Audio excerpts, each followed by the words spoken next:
In hierdie insetsel gaan ek met jou praat oor 'n woord wat almal tot stilstand bring. Dis die F-woord. Dis die F-woord wat mense 2 keer laat kyk. Dis die F-woord wat baie persone in gesprek so 'n bietjie van 'n ongemaklike gevoel by hulle kweek. Die woord forgiveness, vergifnis. Gandhi sê, "A weak person can never forgive. It is only the strong who can forgive." Het jy al daaraan gedink? Dit is net 'n sterk persoon wat kan vergewe. In ons lewe is daar gereeld goed wat gebeur wat ons aantas, wat ons emosioneel tuister, wat ons gedagtewêreld aanval. Daarom sê die woord van God, elke gedagte wat na jou toe kom, vang daai gedagte vas en maak seker dat jy dit onderwerp aan die waarheid, naamlik sy woord. So 'n tydjie gelede het ek 'n visie gehad van 2 persone wat loop in 'n straat en as jy dit saam met my kan visualiseer. Die een persoon stap en daardie persoon het 'n velcro baadjie aan. Terwyl die persoon stap, is daar sulke veertjies wat om haar maal. En omdat dit 'n velcro baadjie is, kom sit hierdie veertjies aan hom vas. En die persoon raak dan met ander woorde so gemoeid om hierdie veertjies af te haal, want ons hou nie daarvan nie.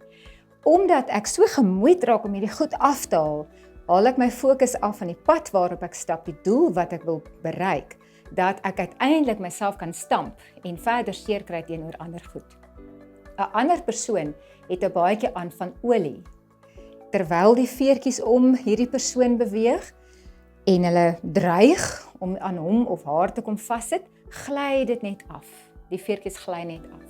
Want die olie basis veroorsaak dat dit nie aan die persoon kom sit nie. Wat is die verskil tussen hierdie 2 visuele beelde? Party mense loop rond in hulle lewens of hulle ervaar hulle lewens soos mense wat velcro baadjies aan het. Alles wat ander mense sê en doen, kom sit aan hulle.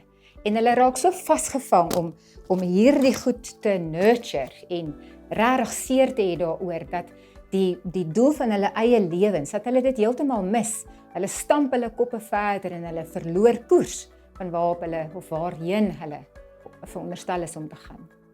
'n Persoon wat 'n oliebasis het, is besig om te kyk na waarheen hulle moet gaan. Wat is die roeping van God vir hulle lewens?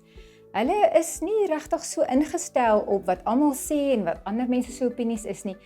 Inteendeel, hulle het miskien 'n siening wat sê, jy is vry om jou opinie en die siening te hê soos wat jy dit wil hê, en ek is vry om te beweeg soos wat ek moet beweeg en waarin ek gaan in my lewe. Ek dink vergifnis is 'n belangrike bestanddeel in die resep van 'n suksesvolle bestaan. Maak sommer jou mind op vandag. Moenie te vinnig offens vat nie. Ek het 'n belangrike belief myself en dit is be very gracious to other people, but be hard on yourself. Wees stadig ook om offens te neem, maar wees versigtig hoe jy ander mense hanteer. Ek dink as 'n mens 'n goeie balans kan hou met dit en vergifnis amper 'n kern maak van jou bestaan, dan kan jy en sal jy ook ander aspekte van jouself beter kan aanspreek. So, waag om te vergewe. Waag om jouself eers te vergewe. Waag om ander mense te vergewe. Dit beteken nie dat jy noodwendig steeds ander mense se stemme in jou lewe toelaat nie. As mense jou aan mekaar en aanhoudend seermaak en jy weet dit het 'n effek op jou fisiese liggaam ook, want dit maak jou dalk siek of dit maak jou nog meer en meer eet want jy stres eintlik oor alles wat met jou gebeur. In daardie geval moet jy kan sê ek moet afsny of ek moet koers verander, ek moet doen wat ek moet doen, ek moet besluite neem in my lewe.